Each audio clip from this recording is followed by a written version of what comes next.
नमस्कार, आप देख रहे हैं ग्रेटर जम्मू और मैं हूं आपके साथ नीतू सिंह। भारत में ग्रहण का बहुत महत्व है, चाहे वो सूर्य ग्रहण हो या चंद्रमा ग्रहण हो, और इसका प्रभाव हमारी 12 राशियों पर भी लगभग देखने को नज़र आता है। कई बार पॉजिटिव होता है और कई बार नेगेटिव होता है। कल चंद्रमा ग्रहण लगने वाला है और इस ग्रहण में ये 12 राशियों पर क्या कुछ असर डालेगा, इस पर बात करने के लिए हमारे साथ मौजूद है डॉक्टर सरिता, जो कि एस्ट्रोलॉजर हैं। इनसे जानते हैं ये कल चंद्रमा ग्रहण लगने वाला है और क्या कुछ ये 12 राशियों पर असर करेगा। मैम, आपका ग्रेटर जम्मू में स्वागत है। नमस्कार मैम। सबसे पहले तो आपसे जानना चाहेंगे कि कल चंद्रमा ग्रहण लगने वाला है, कितने बजे ये ग्रहण लगेगा? कल देखें, कल 28 तारीख है, कल शनिवार है और कल के दिन जो है वो चंद्र ग्रहण लगने वाला है। ये चंद्र ग्रहण भारत में नज़र आएगा और ये चंद्र ग्रहण जो है ये रात को लगेगा। इसलिए बहुत से लोगों को ये मतभेद है कि ये 28 को लग रहा है या 29 को लग रहा है, क्योंकि ये 28 की रात है और 12 बजे के बाद डे चेंज हो जाता है। तो इसका जो टाइम जो लगना है वो है 1:05 और 1:05 से लेकर के लगभग 2:30 बजे तक ये रात के समय में रहेगा। इसलिए 28 और 29 दोनों को माना जा रहा है। सबसे बड़ी बात मैं आपको बताऊं कि चंद्र ग्रहण को लेकर के ये है कि इस दिन ना शरद पूर्णिमा है। तो लोगों के बीच में बहुत सा मतभेद और बहुत से कन्फ्यूजन आ रहे हैं, जो पर्सनली भी मेरे से लोग कांटेक्ट करके पूछ रहे हैं कि ये जो शरद पूर्णिमा है, शरद पूर्णिमा का हमारे सनातन में और हमारे धर्म में एक बहुत ज़्यादा रेलिवेंस है कि इस दिन लोगों का मानना रहता है कि वो खीर बना करके चंद्रमा की रोशनी में रखते हैं और दूसरे दिन सुबह उठ के उसको ग्रहण करते हैं। तो इस दिन चंद्र ग्रहण होने की वजह से ऐसा तो नहीं हो पाएगा, बिकॉज और विधि का व्रत है। सबसे बड़ी बात है, जो मोस्टली लोग व्रत रखते हैं पूरा दिन पे, वो भी चंद्रमा को अर्घ और तारीख को अर्घ दे करके वो अपना उपवास जो है वो खोलते हैं, वो भी वैसा नहीं कर पाएंगे। तो ये चंद्र ग्रहण जो है ये लग रहा है अश्विनी नक्षत्र में और मेष राशि पे, तो उन लोगों पे ये इफेक्ट रहेगा। और इसका टाइमिंग जो है वो रात को 1:05 से लेकर के 2:30 बजे तक रहेगा। और सूतक काल जो है वो चंद्र ग्रहण का जो सूतक काल होता है वो 9 घंटे पहले होता है। तो सबसे बड़ी जो विशेष बात ये है कि एक माह में 2 ग्रहण होना। एक सूर्य ग्रहण था, वो 14 अक्टूबर को था, और 28 अक्टूबर की रात्रि को जो है वो चंद्र ग्रहण होने जा रहा है। तो चंद्र ग्रहण जो है ये रात को होगा, तो इसलिए इसका सूतक जो है वो 4:05 से शुरू हो जाएगा। मीन्स 28 तारीख को शनिवार के दिन शाम के 4:05 पर से सूतक जो है वो शुरू हो जाएगा। इसमें आप तुलसी दल जो है वो खाने की वस्तुओं में डाल सकते हैं, क्योंकि हम कोई भी चीज़ जो है वो फेंक नहीं सकते। तो आप तुलसी दल जो है उसमें डाल दीजिए, उसके बाद ग्रहण कीजिए, क्योंकि हमारे घर में बुज़ुर्ग भी होते हैं, छोटे बच्चे भी होते हैं और प्रेग्नेंट वुमेन्स भी होते हैं। उनको पर्टिकुलरली इस चीज़ में बहुत ध्यान रखना पड़ेगा, क्योंकि लोग ये सोच रहे हैं कि हम लोग सो जाएंगे तो सुबह उठेंगे तो चंद्र ग्रहण तो ख़त्म हो जाएगा। बट जो लोग गर्भवती महिलाएं हैं उनको तो सोना बिल्कुल नहीं है और उनको जागते रहना है। कोई चीज़ काटनी नहीं है, कुछ सिलना नहीं है, कुछ जलाना नहीं है। मंत्रों का उच्चारण करते रहिए, कुछ ग्रंथों पढ़ सकते हैं और मंत्रोच्चारण तो रहता ही रहता है। अक्सर देखा जाता है कि जब ग्रहण लगता है तब लोगों के दिलों में ये बहुत भय बना रहता है कि किस तरह का ग्रहण रहेगा, क्या ये पॉजिटिव वाइब्स देगा या नेगेटिव वाइब्स देगा। तो इस बार जो चंद्रमा ग्रहण लगने वाला है ये किस तरह का ग्रहण होगा, क्या ये नेगेटिव होगा या पॉजिटिव होगा? देखिए, अगर हम ये तो खगोलिक घटना है, साइंटिफिकली देखें तो ये बहुत इंपॉर्टेंट है। देखो, भारत ने चंद्रयान 3 जब आया तो उन्होंने भारत तो चांद पे पहुंच चुका है, लेकिन अगर हम दूसरे इसको ज्योतिष के हिसाब से देखें तो ज्योतिष के हिसाब से जिसके साथ ग्रहण लग गया वो हम उसको इतना शुभ नहीं मानते। बट हाँ, ये डरने वाली ऐसी कोई बात नहीं है कि 3 राशि वालों की लॉटरी लग जाएगी, बाकी वालों को कुछ नहीं होगा। ऐसा कुछ नहीं है। नेगेटिव और पॉजिटिव इफेक्ट दोनों रहते हैं, बट कुछ चीज़ों में हमें सतर्क रहना चाहिए। जैसे कि पर्टिकुलरली अश्विनी नक्षत्र और मेष राशि की मैंने बात की, तो उन लोगों को थोड़ा सा जो है वो सतर्क रहने की ज़रूरत है।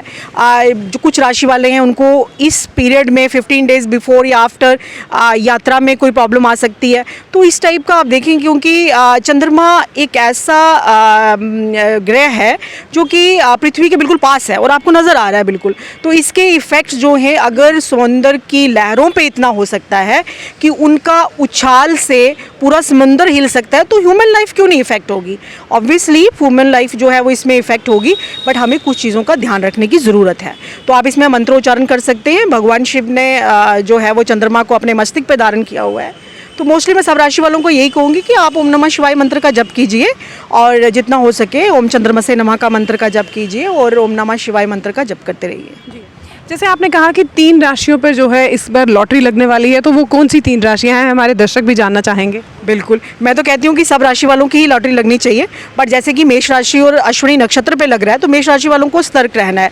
मिथुन राशि वालों के लिए काफ़ी अच्छा है, उनमें धन लाभ होने का विशेष योग है। और ये जो वृश्चिक राशि है उसके लिए भी काफ़ी अच्छा रहेगा। और कुंभ राशि पे वैसे भी शनि की 60 सती चल रही है, तो कुंभ राशि वालों के लिए भी अच्छा रहने वाला है। और कर्क राशि के लिए लेकर के कर्क राशि वालों के लिए भी काफ़ी अच्छा रहेगा ये ग्रहण। इसमें उनको गाड़ी, घर का सुख और ये सब चीज़ें उनको विशेषकर मिलेंगी। मैम, ये तो थी कुछ राशियां जिनके बारे में आपने बताया। अगर हम बात करें 12 राशियों के बारे में, क्योंकि हर दर्शक जो है अलग अलग राशि का है, हर जन जो है अलग राशि का है, तो 12 राशियों पर इस चंद्रमा ग्रहण का क्या असर रहने वाला है? तो देखिए, मेष राशि वालों के लिए पर्टिकुलरली मैं बता दूं कि मेष राशि सबसे पहले वाली राशि है जिनको हम एरीज कहते हैं, और ये राशि वाले इन पे ही जो है वो ग्रहण लगने जा रहा है। तो इनको ओम नमः शिवाय मंत्र का जप करना चाहिए। अपने स्वास्थ्य का, विशेष करके सेहत का विशेष ध्यान रखना चाहिए। जो वृषभ राशि वाले हैं उनके लिए भी ये चंद्र ग्रहण जो है उनकी सेहत को लेकर के कुछ इफेक्ट कर सकता है।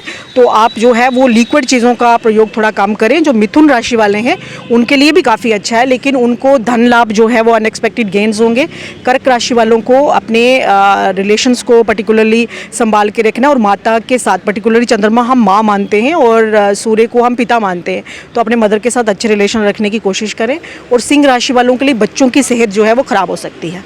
कन्या राशि वालों को अपने जॉब में और इन थोड़ा सा डिस्टर्बेंस हो सकती है, थोड़ी सी मतभेद हो सकता है अपने कोलीग्स के साथ, अपने सबॉर्डिनेट्स के साथ। तुला राशि वालों को अपने रिलेशंस को लेकर के पर्टिकुलरली बहुत ध्यान रखना है। और स्कॉर्पियंस जो हैं वो, जिसको आप वृश्चिक राशि कहते हो, इनको यात्रा 15 दिन तक थोड़ा अवॉइड करना चाहिए, बाकी इनके लिए ठीक है। और यहाँ तक धनु राशि वालों को धन लाभ हो सकता है, और किसी को उधार मत दें, वापस पैसा नहीं मिलेगा। और यहाँ तक मकर राशि वालों की बात करें तो मकर राशि वालों के लिए वैसे तो शनि की 60 सती का जो उनके ऊपर चल रहा है, लेकिन फिर भी मैं कहूँगी कि इसका उपाय एक ही बोलूँगी आपको कि आपको पानी जो है उसका इस्तेमाल बड़ा सोच समझ के करना है। और कुंभ राशि जिनको आप एक्वेरियंस कहते हो, उन लोगों के लिए जो है पर्टिकुलरली अपने स्वास्थ्य को लेकर के ज़्यादा सतर्क रहें। और मीन राशि वालों को धन लाभ के योग भी हैं, और साथ साथ उनको इन्वेस्टमेंट्स और शेयर मार्केट में काफ़ी उछाल आएगा। अगर आप 15 दिन से देखें, अगर हम इंटरनेशनल और नेशनल की बात करें तो इसमें शेयर मार्केट्स जो हैं उसमें बहुत ज़्यादा उछाल आने का जो है वो संभावना है। तो आप देखेंगे भी आने वाले 15 दिन के बाद, तो इस तरह की घटनाएं जो हैं वो ज़रूर होंगी। कुछ एक्सीडेंट्स हो सकते हैं, वाटर रिलेटेड जितनी भी चीज़ें हैं उनके ऊपर इफ़ेक्ट होगा, चाहे आप किसी भी उसके एंगल से देखें। आपसे जानना चाहेंगे, जैसे आपने हिंदू सनातन धर्म की बात की है, तो भारत में जो है बहुत ज़्यादा महत्व दिया जाता है, चाहे चंद्रमा ग्रहण को हो चाहे सूर्य ग्रहण हो, और विशेषकर कहा जाता है कि जब ग्रहण लगा हो तब आपको जो दान पुण्य है वो ज़रूर करना चाहिए। तो क्या इस समय भी कुछ विशेष दान करना चाहिए हमें? देखिए, दान पुण्य का महत्व तो रहता ही है, ये हमने शुरू से देखा है, हमारे पूर्वज भी ऐसा करते आए। तो ये इस साल का आखिरी ग्रहण है, और ये अभी सूर्य ग्रहण भी हुआ, वो भारत में दिखाई नहीं दे रहा था, लेकिन चंद्र ग्रहण भारत में दिखाई देगा। तो दान पुण्य जो है वो बच्चों के लिए, तो मैं कहूँगी कि मोस्टली लोग जो हैं वो तो सोए होंगे, तो सोने से पहले, क्योंकि इसकी जब पृथ्वी की छाया पड़ती है वो 2 टाइप की होती है। जैसे पेनुम्ब्रम जब ये एंटर करेगा ग्रहण, तो इसकी छाया जिसको आप हल्की होती है वो स्टार्ट हो जाएगा 11:30 बजे। जिसको आप अंबर कहते हो, जो बहुत गहरी छाया होती है, वो जो है वो 1:06 पे होगी। तो आप सोने से पहले वाइट चीज़ों को, जैसे चावल निकाल सकते हैं, दूध निकाल सकते हैं, चीनी जो पैकेट आता है वो निकाल के आप रख सकते हो। वाइट जो सबसे पहले चंदन होता है, जो चंदन की लकड़ी या चंदन का पीस जो आपको मिलता है, वो आप निकाल करके रख सकते हैं इस पीरियड में। और कुछ दान दक्षिणा जो उसके ऊपर रखते हैं पैसे, आप इन सब चीज़ों को इकट्ठा करके एक जगह रख करके सुबह उठ के आप किसी भी व्यक्ति को दान दे सकते हैं। किसी को भी जा करके, ये मंदिर में अगर कोई आपको नहीं मिलता तो आप जा करके इन चीज़ों का दान दे सकते हैं। ये आपको रात को 11 बजे के करीब निकाल के रखना है।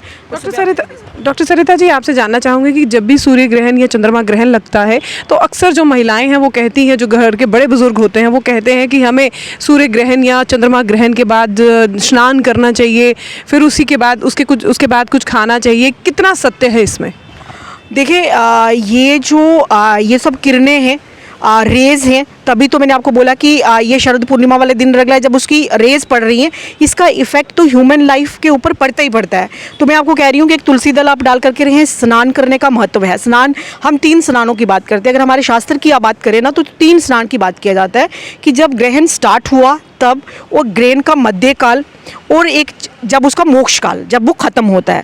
तो 3 स्नान बताए गए हैं। लेकिन मैं वृद्ध अवस्था के ही, हमारे जो लोग हैं वो वृद्ध अवस्था में हैं, उनके मद्देनज़र रखते हुए और बहुत सी चीज़ों को मद्देनज़र रखते हुए मैं आपको कहूँगी कि एक आप ड्यूरिंग द ये कह सकते हैं ग्रहण के दौरान आप एक स्नान कर सकते हैं, और ये ग्रहण ख़त्म होने के बाद भी आप स्नान कर सकते हैं। और इसका इफ़ेक्ट रहता ही रहता है, क्योंकि रेज़ हैं और वो जब हमारे शरीर को टच करेंगी तो उसका इफ़ेक्ट तो रहेगा। इसलिए ये चीज़ बताई गई है। और स्नान करते टाइम मैं एक ज़रूर बात बताऊंगी जो विशेषकर है कि स्नान करते टाइम मंत्रों का उच्चारण नहीं करना है। जब आप चंद्र ग्रहण लगा हुआ है और उस टाइम आप स्नान करते टाइम मंत्रों का उच्चारण मत करें। जब आप स्नान कर लें उसके बाद आप कर सकते हैं। आपने बात की जो बुज़ुर्ग हैं या जो हमारी एज के बच्चे हैं, जो छोटे बच्चे हैं, उनके लिए भी कोई कुछ इस तरह का है? देखिए, छोटे बच्चों में और बुज़ुर्गों को जो है वो देखें, खाना तो नहीं चाहिए, लेकिन कुछ अगर वृद्ध लोग हैं जो ठीक नहीं हैं या छोटे बच्चे हैं, तो वो, मैं जब आपको बोला कि आप 4:05 पे आप तुलसी दल डाल देते हैं ना, तो हमारी 100 चीज़ों को चीज़ें कट जाती हैं। तो जब आपने वो तुलसी दल उसमें डाल दिया तो उससे आप बच्चे भी ग्रहण कर सकते हैं और बुज़ुर्ग भी ग्रहण कर सकते हैं। लेकिन मैं आपको ये ज़रूर कहूँगी कि जो विशेषकर गर्भवती महिलाएं हैं वो इस पीरियड में अगर कुछ नहीं खाएंगी तो वो ज़्यादा अच्छा रहेगा। तो जैसे कि कल जो है तो जैसे कि कल चंद्रमा ग्रहण लगने वाला है, और आज हमने जो जम्मू की जानी मानी एस्ट्रोलॉजर हैं डॉक्टर सरिता, उनसे बात की, जाना कि कल जो चंद्रमा ग्रहण लगने जा रहा है उस पर किस तरह से हमें क्या कुछ करना है और क्या कुछ नहीं करना है, और 12 राशियों पर किस तरह का ये फल देगा, ये भी आपने डॉक्टर सरिता से जाना। इसी तरह की अपडेट्स के लिए जुड़े रहिए ग्रेटर जम्मू के साथ। कैमरामैन अजय जाडू के साथ मैं नीतू सिंह, ग्रेटर जम्मू के लिए। धन्यवाद।